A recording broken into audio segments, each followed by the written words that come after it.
감사에 대해서 생각할 때 참 중요한 본문이 오늘 누가복음 17장 본문이고요.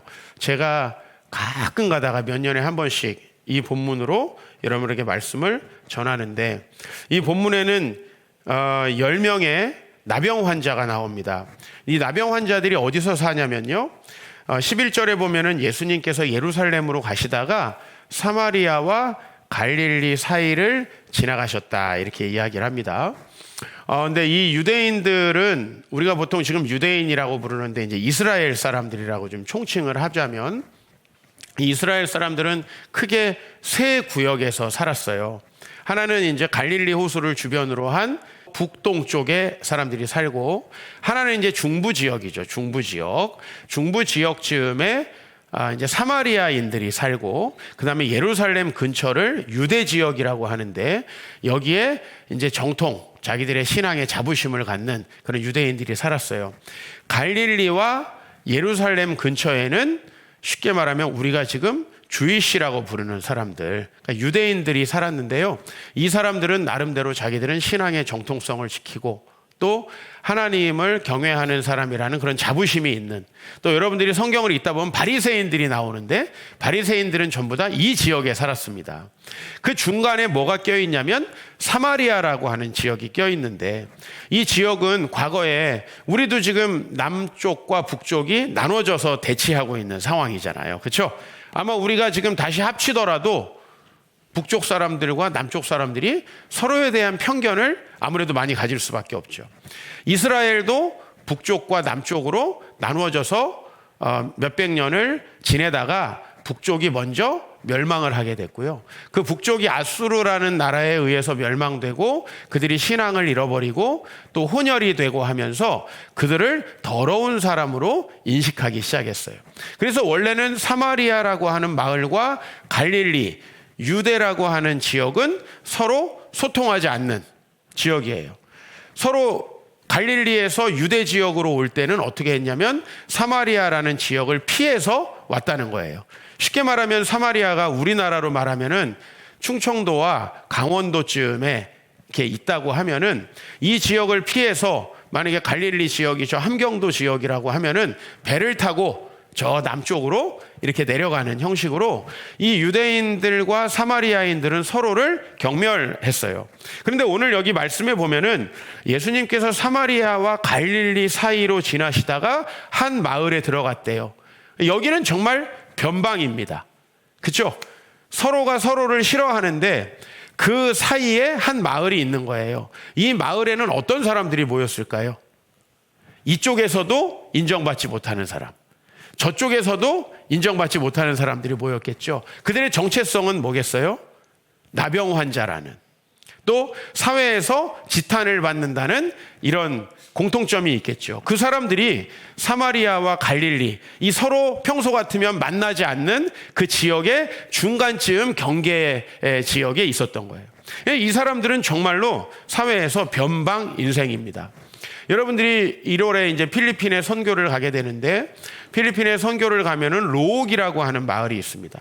근데 이 지역은요, 알코올 중독자와 범죄자들이 많은 마을이에요. 그래서 사실은 복음이 들어가지 않는 마을, 이 지역에 이제 우리 선교사님이 교회를 세우셨잖아요. 그 지역에 가면 아이들이 대부분 교육받지 못하고 의료 혜택도 누리지 못하고 너무너무 가난하게 살아갑니다. 아버지, 어머니가 어떤 분인가 얘기를 들어보면 어머니가 안 계신 분들도 많고, 아버지들은 대체로 전과자이거나 알코올 중독자가 많습니다. 이런 사람들이 모여있는 지역, 이런 지역이 바로 이 지역이었다고 하는 거죠. 그러니까 이 지역에는 정체성이 다른 사람들이 모여 살 수 있는 거예요. 왜 그렇죠? 더 강한 정체성이 있어요. 우린 버림받은 사람이라는 거, 나병 환자라는 거, 더 강한 정체성이 이들을 하나로 묶고 있는 거죠. 그래서 이들이 그곳에서 아주 불행하게 살고 있습니다. 예수님이 그 지역에 갔습니다. 이 사람들의 유일한 희망은 뭐겠습니까? 바로 자기들을 그 여기도 저기에도 속하지 못하게 했던 그 자신들의 정체성, 그죠? 나병이라고 하는 정체성이죠. 그 나병 환자들은 더더욱이나 하나님께 저주를 받았다라는 거예요. 그러니까 사마리아에서도 하나님께 저주를 받은 사람으로 취급되고 유대인들에게도 하나님에게 저주받았다는 사람으로 취급되는 사람들이 모여 있으니까 이들이 얼마나 나병에 낫고 싶겠어요. 병원에 아무래도 저는 자주 가게 됩니다. 장례식장에 자주 가게 됩니다. 병원에 가게 되면은 정말 건강만 했으면 좋겠다라고 하는 그 환자 보호자들의 이야기가 많습니다. 그러니까 정말 병원에 가면 기도 제목이 뭐겠어요? 병에서 낫는 겁니다. 오늘 여기 나병 환자들도 유일한 소망은 병에서 낫는 겁니다. 이런 소망들이 그들에게 다 있었잖아요. 그래서 13절에 보면 그들이 예수님을 보고서 소리를 높여 이르되 예수 선생님이여 우리를 불쌍히 여기소서 하고 간청합니다.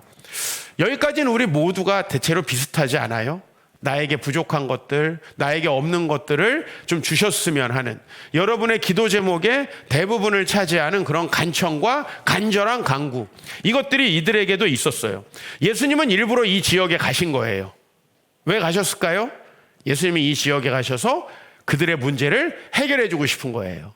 제가 여러분들과 만나서 상담을 해요. 왜 만날까요? 대부분 여러분의 문제를 주의 복음으로 해결해 드리고 싶어서 만나죠. 그렇죠? 의사 선생님이 여러분을 만나요. 왜 만나죠? 여러분의 병에 대해서 묻고 치료해 주고 싶으니까 만나겠죠. 그죠? 그러니까 예수님은 그들의 인생의 문제를 해결해 주시기 위해서 가셨고 그들은 간청을 했어요. 그래서 14절에 보면 그들이 다 깨끗함을 얻었어요.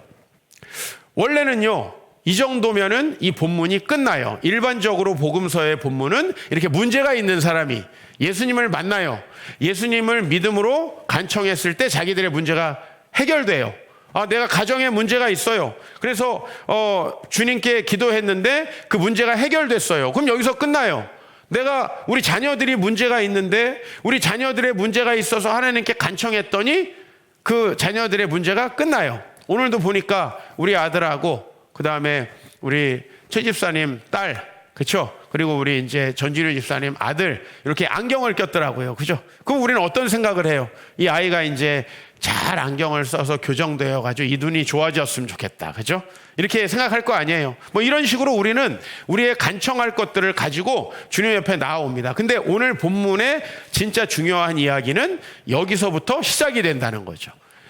간청할 만한 것이 있고 그것에 대해서 해결을 받았는데 15절 보면 그 중에 한 사람이 10명 중에서 한 사람이 자기가 낳은 것을 보고 큰 소리로 하나님께 영광을 돌리며 돌아와 예수의 발 아래 엎드려 감사했는데 그 사람은 사마리아인이었다라고 얘기합니다. 그러니까 오늘 10사람이 치유를 받았어요. 그런데 그 사람 중에 한 사람만이 나왔고요. 그 한 사람만이 하나님께 감사했는데 그 감사했다는 건 어떤 의미냐? 그냥 단순히 내가 병에 낫게 해주셨으니까 좀 살해하고 싶습니다. 선물이라도 하나 주고 싶습니다. 이게 아니고 오늘 예수님께 나와서 엎드리면서 감사했어요. 이건 뭐냐면 내 인생을 바꿔주실 분이 유일하게 주님밖에 없으시다는 걸 이제 믿겠습니다.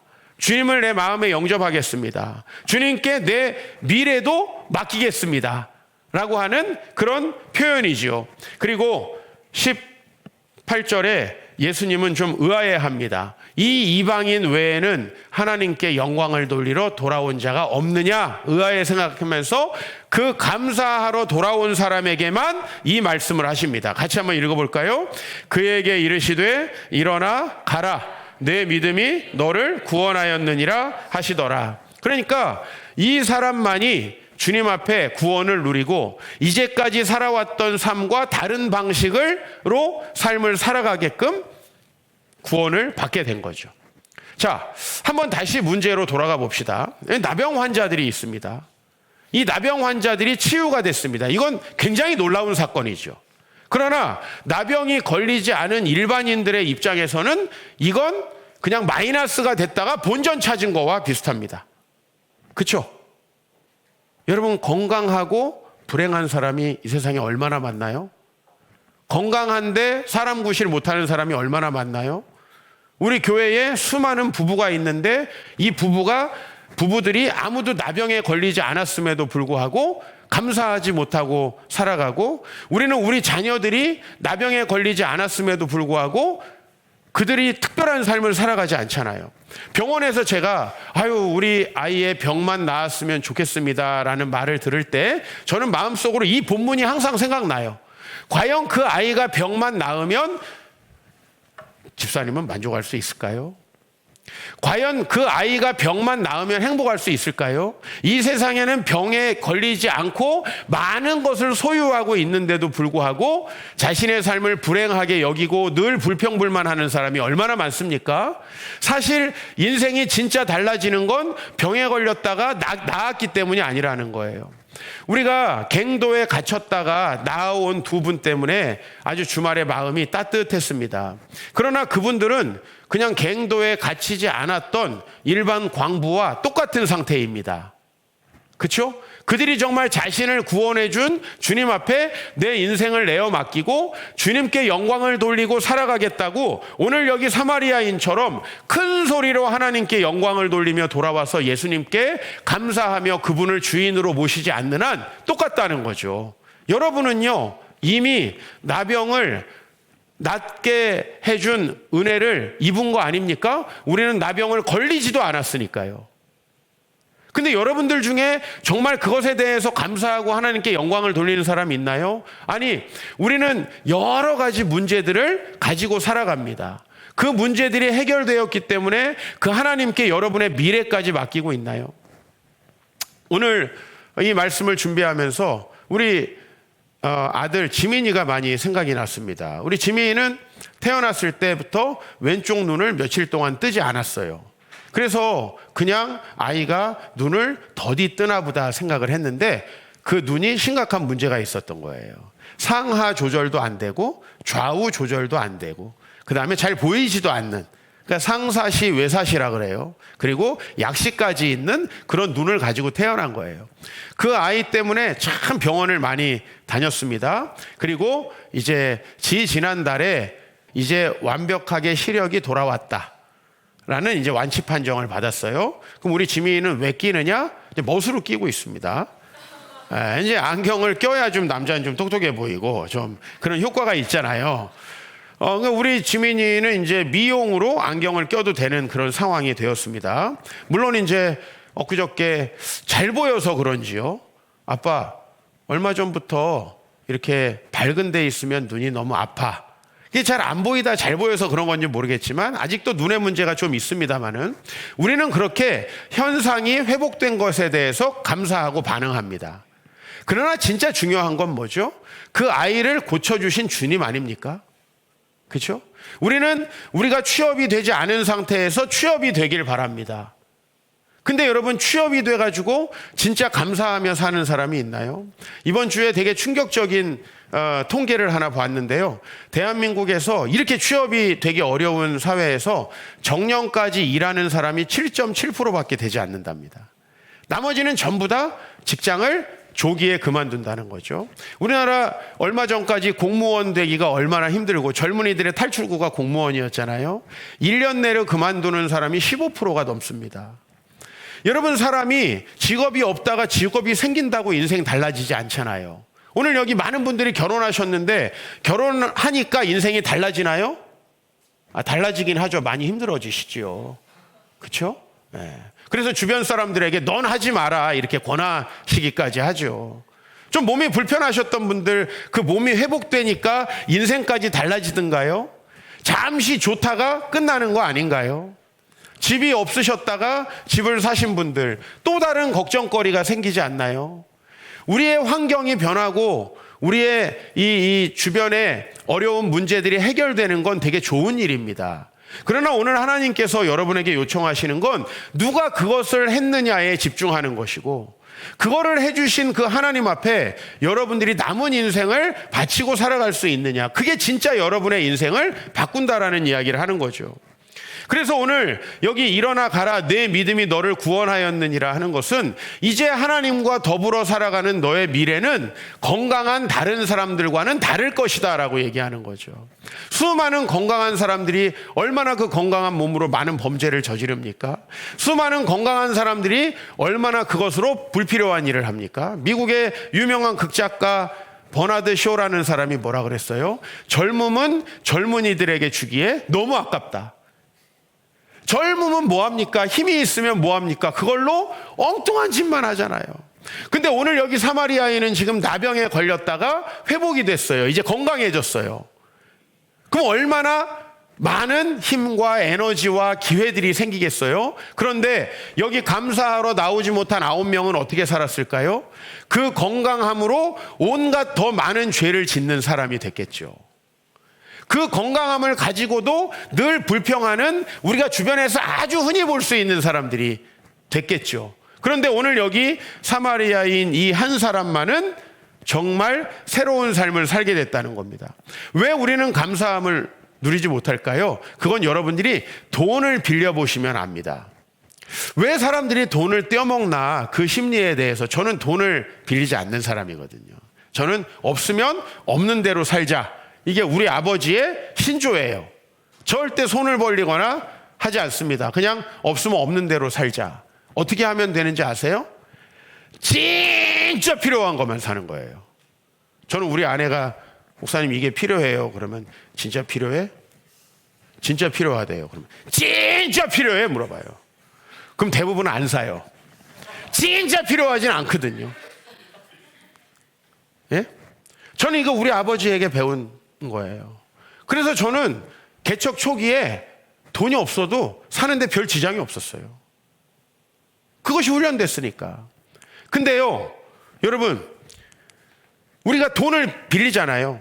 그럼 그 돈을 빌리면 왜 사람이 안 갚게 되냐면 빌릴 때는 남의 돈 같은데 내가 갖고 있다 보면 내 돈 같이 여겨진대요. 예? 그래서 저는 안 빌려봐서 잘 몰라요. 예. 근데 이게 내 돈 같이 느껴진대요. 그래서 나중에는 내 거 아닌가 싶대요. 표절을 하는 사람들에게 물어봤어요. 주변에 표절해가지고 책을 출판했다가 절판하신 분이 몇 명 있어요. 근데 왜 표절을 했냐 그러면 표절한 걸 몰랐대요. 왜? 이게 처음에요. 분명히 어떤 A라는 교수님의 책에서 본 이론이었어요.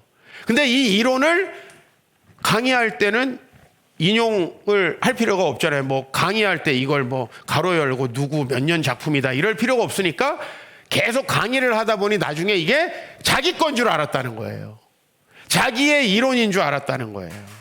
그러니까 우리가요, 뭔가를 내가 소유하기 시작하면, 내가 건강이 없었는데 건강을 소유하기 시작하면은 그것을 주신 하나님께 집중하지 못하는 이유가 다 내 거 같은 생각이 드는 거예요.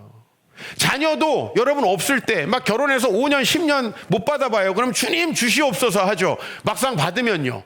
언제 그랬냐는 듯이 내 걸로 좌지우지하고 싶은 게 우리 마음이고요. 여러분 생각해 보세요. 주변에 건강을 잃었다가 건강 되찾은 분들, 정말 그 건강이 주님 거라고 여기고 살아가는 분들이 몇 분이나 계세요.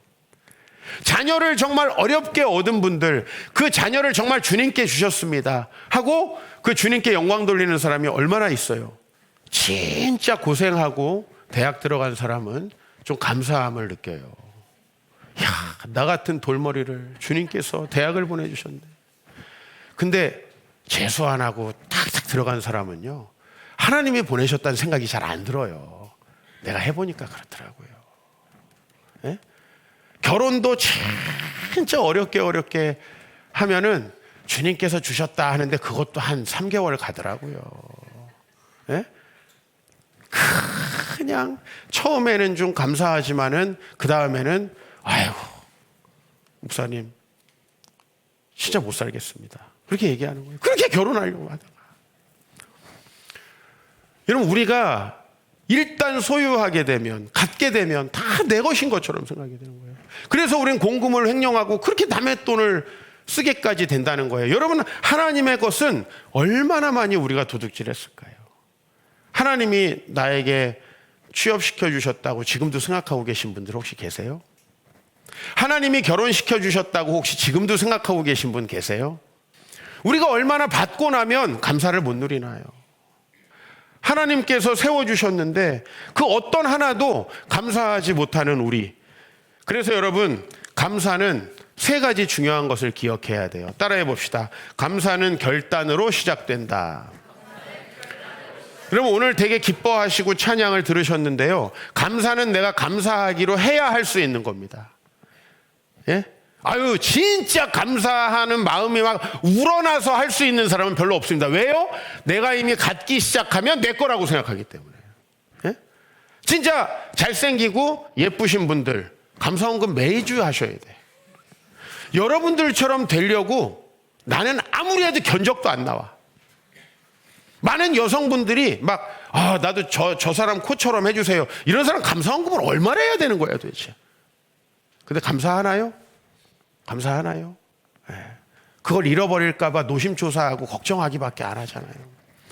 감사는 결단으로 시작되는 거예요. 진짜 감사할 만한 상황이 있으면 나는 감사한다. 여러분은 대부분이 하나님께서 해주신 일들을 잃어버리는 거예요. 감사는 내가 선택하는 겁니다. 두 번째, 감사는 따라합시다. 겸손으로 유지된다. 일단 받을 때는 감사해요. 그러나 벌써 받고 나니까 90%가 하나님께 감사한다고 주님께 가지 않잖아요. 주님께서 이루신 것이라고 믿고 인정하는 거예요. 그래서 겸손해야 된다는 거예요. 이걸 내가 했는가? 저는 우리 부모님께 진짜 감사한 게 하나 있는데 그건 뭐냐면 저희 아버지께서 마지막 이제 돌아가시기 며칠 전에 저희를 불러서 그렇게 빨리 돌아가실 줄은 몰랐는데 저희 삼남매에게 유언을 하셨는데 그건 감사하다는 거였어요. 너희 잘 커줘서 고맙다. 근데 우리 엄마 아빠가 왜 진짜 그렇게 생각하고 사신다고 나는 믿냐면 우리 엄마 아빠는 한 번도 저희에게 서운하다고 하신 적이 없어요. 살아생전에 저희 아버지가 야 종필아, 사역도 좋지만 네 애비도 좀 가끔 밥도 사줘라, 이 얘기를 한마디라도 하셨으면 제가 좀 빨리 정신 차렸을 텐데. 네.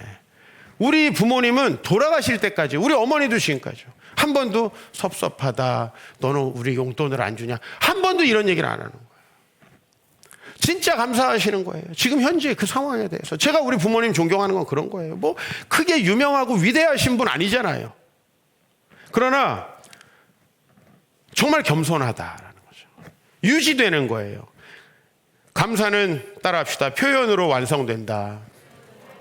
그렇죠. 이 표현이 정말 중요한 거예요. 여러분이 오늘 감사를 표현하시는 날입니다. 글쎄, 부조금 3만 원 낼지 5만 원 낼지 걱정하는 마음으로 오셨습니까?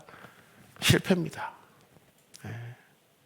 우리에게 하나님께서 하신 일들을 신명기 16장 16절에서 17절 말씀 같이 제가 잘 보십시오. 읽어보겠습니다. 너희 가운데 모든 남자는 1년에 3번 무교절 77절 초막절에 내 하나님 여호와께서 택하신 곳에서 여호와를 배웁되 빈손으로 여호와를 배웁지 말고 각 사람이 내 하나님 여호와께서 주신 복을 따라 그 힘대로 드릴지니라.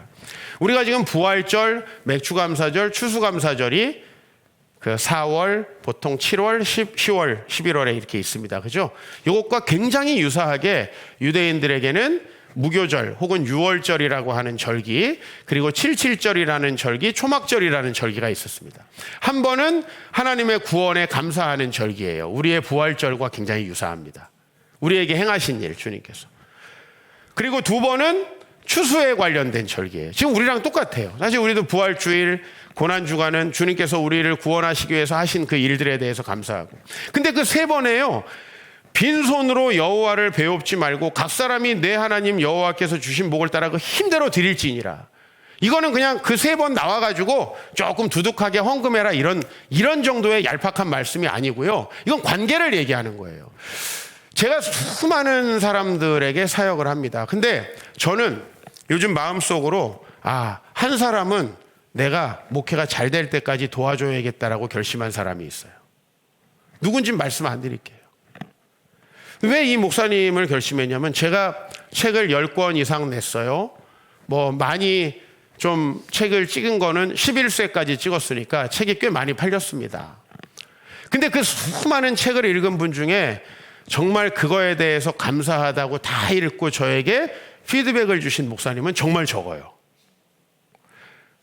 근데 제가 지금 마음으로 저 사람은 참 사람이 됐다라고 생각한 사람은 저에게 책의 내용에 대해서 너무 감사하다고 이렇게 얘기하고, 또 그것만 했으면 내가 좀 기억이 안 났을 텐데 밑에 이제 기프티콘 하나 이렇게 보냈어요. 사실요, 일반적으로 저에게 감사를 표현하시는 분들 굉장히 많아요. 근데 목사님들은 생활이 어렵잖아요. 여러분들처럼 풍족하지 못하다 보니까 감사를 표현하는 게 쉽지 않아요. 그런데 그 감사를 표현하니까 그 희소성의 가치가 있잖아요. 예수님이 10명의 나병 환자를 치료해 줬습니다. 근데 그 감사하는 사람이 있잖아요. 저도 목회를 하면서 얼마나 많은 사람을 만났어요. 제가 저희 아버지 돌아가실 때 제일 마음 아팠던 건, 저는 저희 아버지하고 너무 시간을 많이 못 보냈어요. 그 나머지 시간 뭐 했겠어요? 저를, 여러분 제 스타일 아시잖아요. 저는 그냥 목회하고 사람들 만나는 일에 내 모든 시간을 썼어요.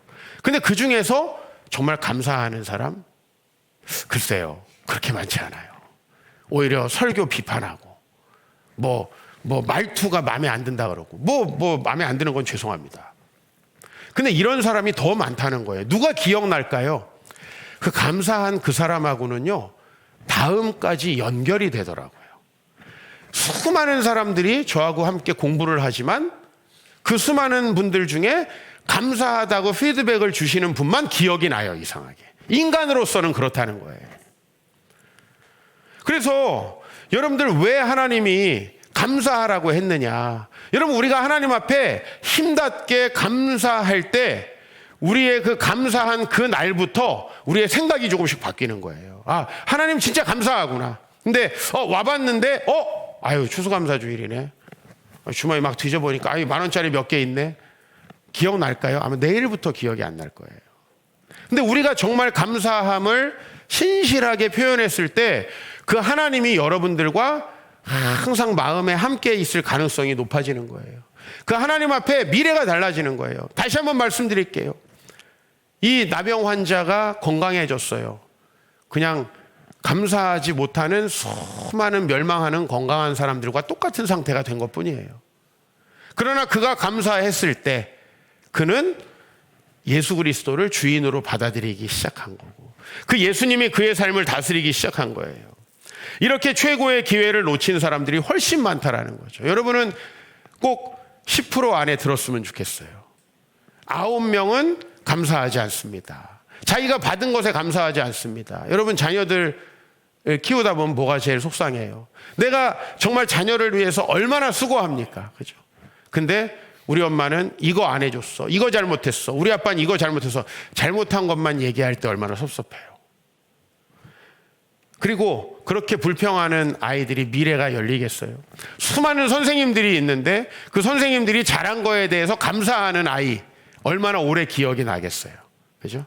저도 제 초등학교 4학년 때 담임 선생님, 제가 늘 감사하니까 그분 저희 결혼할 때도 이후까지도 저를 항상 축복해 주시고 중보기도 해 주시는 분이 됐어요. 감사를 한다는 건 그 이후를 바꾼다는 거예요. 이미 일어났던 일들, 난 이래서 참 다행이다, 이렇게 끝나는 게 아니라 그 이후가 달라진다는 것이죠. 오늘 여러분들에게 주님께서 이렇게 말씀하시는 것 같아요. 예수께서 대답하여 이르시되 10사람이 다 깨끗함을 받지 아니하였느냐? 그 9은 어디 있느냐? 9에 속하시지 않기를 바랍니다. 왜냐면요, 교회 나오는 사람들은 굉장히 많아요. 오늘도 예배에 참석한 사람은 굉장히 많아요. 물론 예배도 안 드리는 분들보다는 훨씬 낫지요. 그러나 진짜 감사함으로 중심을 다해서 주님 앞에 이 아름다운 절기를 감사하는 생활의 모멘텀으로 삼은 사람하고 이 9명하고는 너무나 달라진다는 것이죠. 여러분의 인생에 문제 많이 있죠. 그거 해결돼봤자 그거 없었던 사람하고 똑같아지는 거예요. 맞아요, 안 맞아요?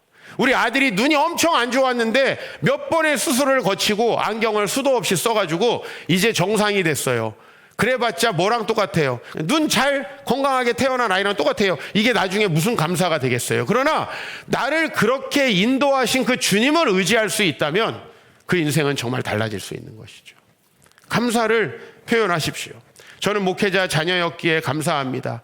많은 분들이 저에게 목회자의 아들로서 힘들지 않았냐고 해요. 저는 제가 목회자 자녀가 아니었으면 이렇게 훈련을 받을 수 없었을 것이라고 확신합니다. 저는 가난했기에 감사합니다. 많은 분들이 야, 아빠 밑에서 너무 가난해서 너는 돈 벌고 싶지 않았니? 너무 믿음을 포기하고 싶지 않았니? 저에게 이렇게 물어봤어요. 근데 저는 가난했기 때문에 돈 없이도 하나님의 은혜가 얼마든지 임한다는 거.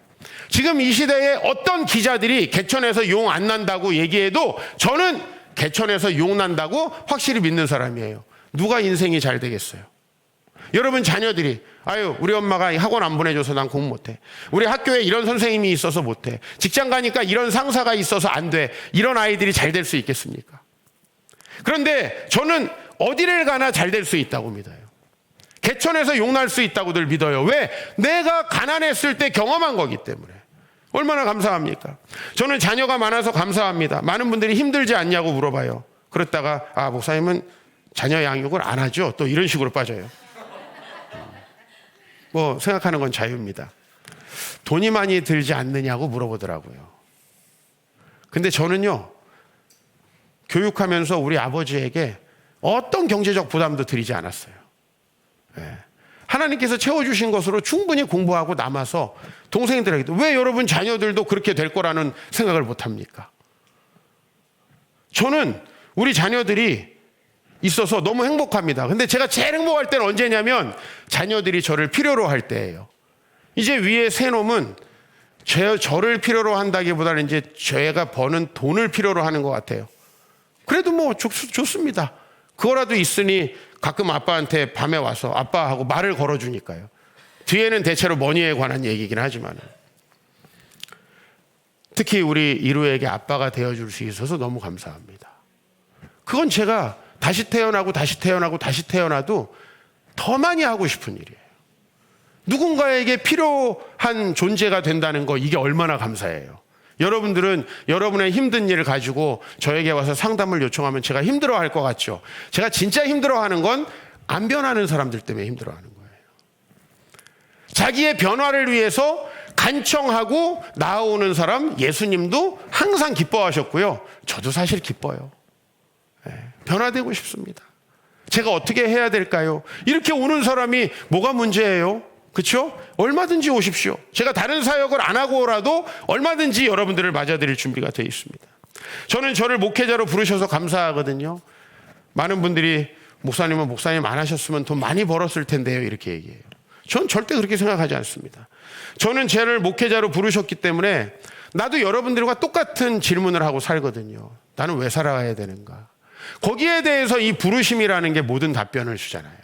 아무리 내가 힘들고 어려운 상황이 되어도 내가 왜 살아가야 되느냐라고 할 때 하나님은 언제나 제 마음속에 든든한 답변을 주시잖아요. 쓰러지지 않을 수 있는 거예요. 제가 좀 강해 보이고 제가 당당해 보일 수 있는 이유는 부르심 때문입니다. 저는 흔들리지 않거든요. 그 부르심 따라 살아갈 수 있으니까 부르셔서 얼마나 감사해요. 어렸을 때부터 저는 큰 책임감을 가지고 살았습니다. 첫째였고 외사촌 중에서도 제가 첫손주였고 어린 나이부터 제 경제를 책임져야 됐고 밑에 철없는 동생 또 2명도 책임져야 됐고 그리고 한 놈은 현천해가지고 제 장기도 하나 가져갔고 저는 어렸을 때 목사가 돼가지고 너무 아무것도 준비되지 않은 채로 담임 목사가 돼서 참 많은 책임감을 가지고 항상 살았습니다. 정신을 차리지 않을 수 없는 책임감 속에서 살았습니다. 여러분들에게 제일 생소한 건 뭐냐면 놀고 실업급여 탄다는 게 전 제일 생소합니다. 50년 동안 한 번도 쉬어본 적이 없습니다. 여러분이 제 증인이시지만. 그런데 저는 그게 힘들지 않냐고 너무 무겁지 않냐고 물어보시는데 저는 그렇기 때문에 제 자신이 많이 성장했다고 믿습니다. 많은 후배 목사님들이 어떻게 하면 목회자로 성장할 수 있습니까? 저는 해봐야만 성장한다라고 늘 얘기합니다. 설교해보고 사역해보고 희생해보고 밤새 상담해보고 영혼을 위해서 싸매고 기도해보고 연구해봐야만 알 수 있다. 거기에 쇼컷은 없다라는 거죠. 내가 누구를 봐서 어떤 훌륭한 목사님의 설교를 들어서 여러분이 설교를 잘한다면 여러분 우리나라에서 설교 제일 잘해야죠. 유튜브에 다 나오잖아요. 최고로 설교 잘하는 사람들. 설교 잘하십니까? 들어서 잘하는 게 아니잖아요. 그렇죠? 해야만 잘하는 거죠. 저는 많은 것을 해볼 수밖에 없었습니다. 많이 겪고 해볼 수밖에 없었습니다.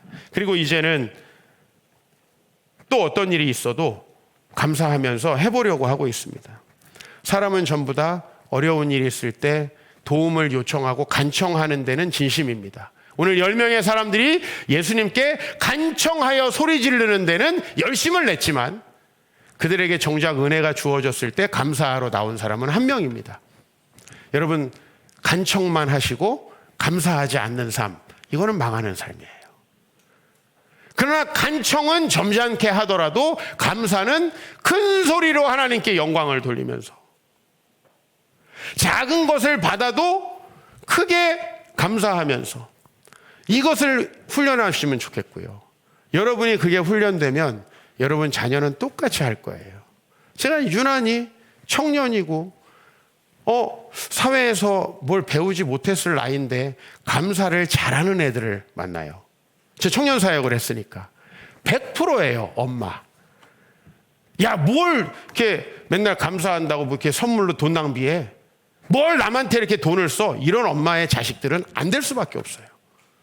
근데 항상 선물을 챙겨서 보내고 감사를 훈련시키고, 야, 이거 카드 꼭 써라. 선생님께 꼭 써라. 카드 준비하고 꼭 선생님께 이거 갖다 드려라. 작은 거라도. 이렇게 훈련시킬 때 그 아이들은요, 잘 될 수밖에 없어요. 왜?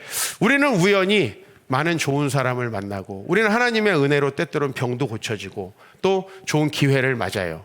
그러나 그 기회를 감사하는 사람만 그 다음까지 이어지는 거예요.